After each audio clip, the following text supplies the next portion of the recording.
And we're back, ladies and gentlemen, with a brand new video. It's your boy, it's your host, it's Sheldon Fuking.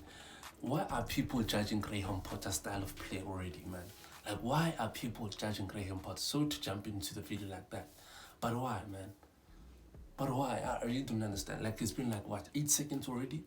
And people already are talking about Graham Potter. What? Graham Potter. Like, no, guys.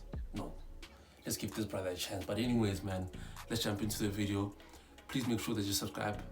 Before we jump into the video, please make sure you subscribe. Please make sure that you like the video. Please make sure that you engage with me in the comment section there. Please make sure that you turn on notification bells. It's a review. It's a review of Chelsea versus Salzburg.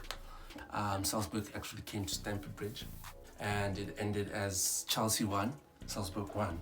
And the way I actually saw that match, it was like Salzburg were actually reactive to the way we actually played. We were dominant. We were dominant for the longest part of the game. We were so dominant. I'm not gonna lie to you, but Salzburg was reactive. They knew that they could actually, if they could actually grab our midfield, they could hurt us easily.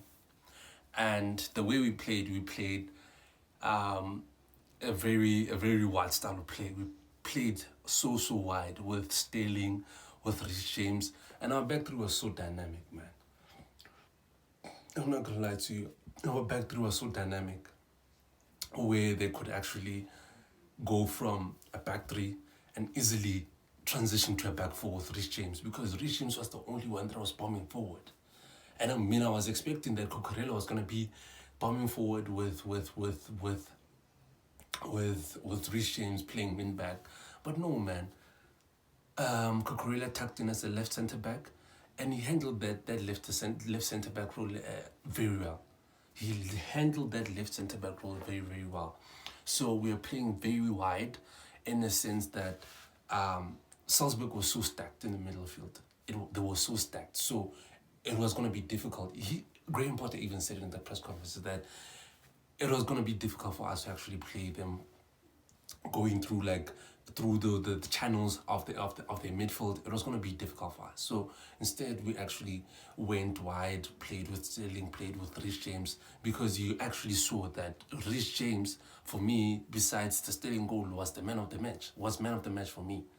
And Sterling was getting himself in so many good positions, but he missed so many chances, man. He missed so many chances. The thing about Sterling is that, like, after 100 chances, Sterling will actually score you a goal.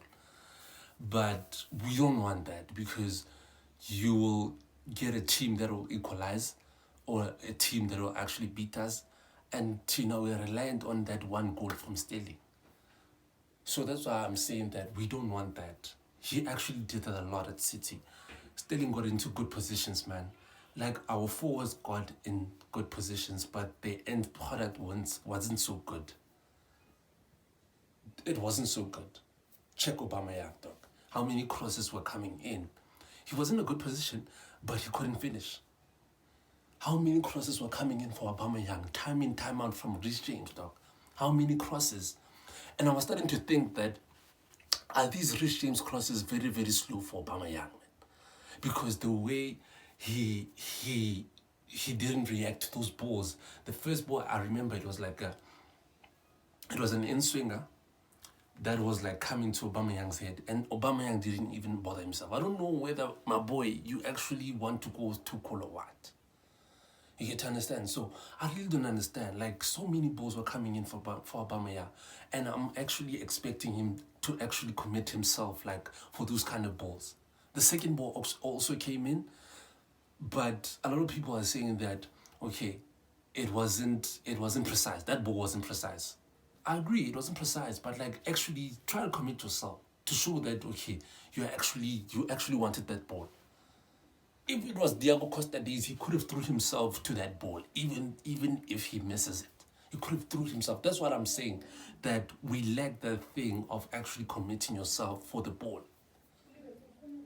So, yeah, man, like, we had our forwards having to be in those good positions, but not actually committing themselves. Sterling with like 100 chances missed and actually scoring that one goal. You get to understand? So, From the formation I actually saw, we played a 3-5-2. The way I actually saw it, a 3-5-2, because Sterling was so wide, man. He was so wide. I was actually starting to think he was playing as a left wing back. He was so wide. Graham Potter even said it, like Sterling was so wide with Rich James, and then you had your 2-8, which is Kovacic and Mason Mount. Even when Mason Mount and Kovacic touched the ball, you could see that they were like drifting on a wing, on the like they were drifting to the wide areas.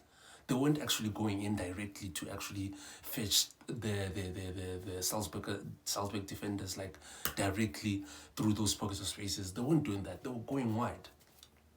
Mason Mount also, you could actually see his dribbles were coming in from the wide areas. So every time we touched the ball, we went to the wide areas. We couldn't actually push that midfield because that midfield was so packed. You couldn't actually penetrate. That's why, that's how Graham Potter actually played, and I actually enjoyed the fact that he could actually break it down to us that, you know what, the reason why so many of our balls were coming from the wide areas is because like the midfield was so stacked, even though it's obvious, but like the way we actually talked about it.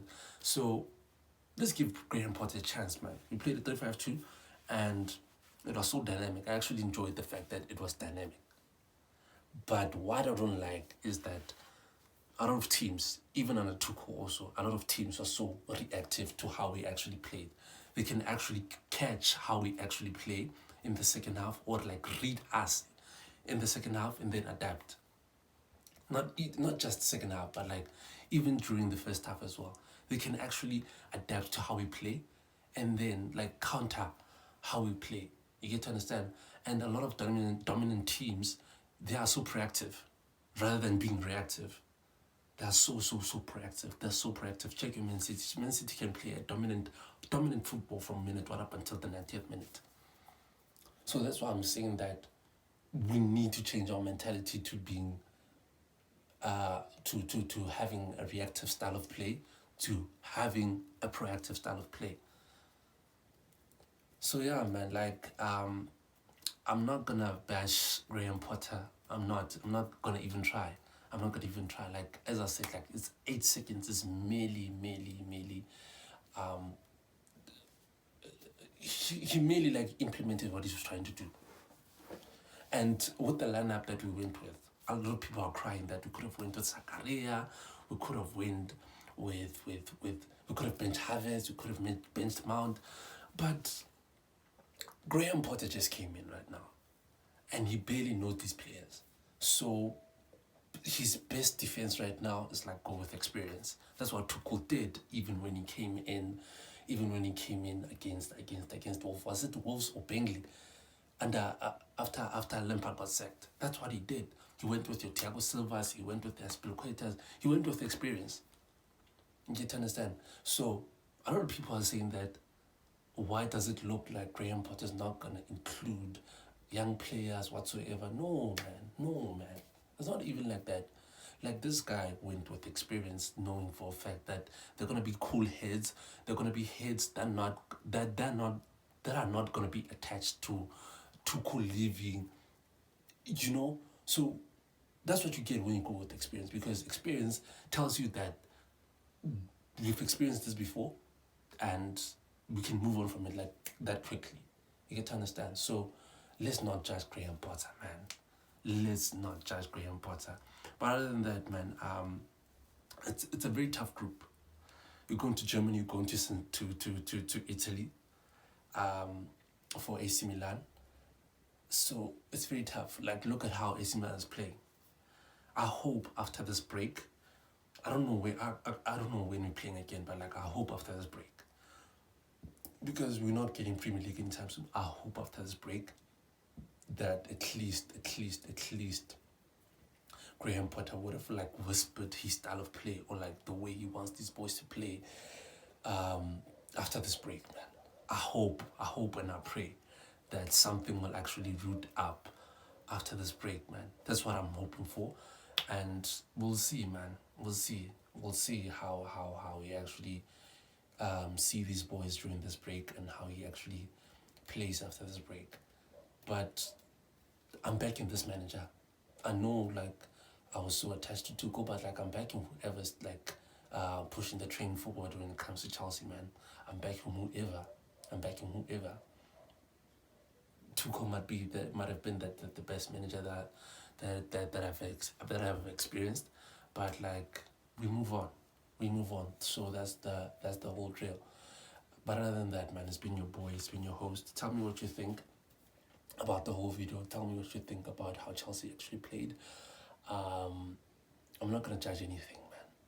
But please make sure that you subscribe. Please make sure that you like the video to actually boost the views, to actually boost the engagement, so that you can actually grow this community, man. Please make sure that you turn on notification bells. Please make sure that you engage with me in the comment section there. But other than that, it's been your boy, it's been your host. Peace out, man.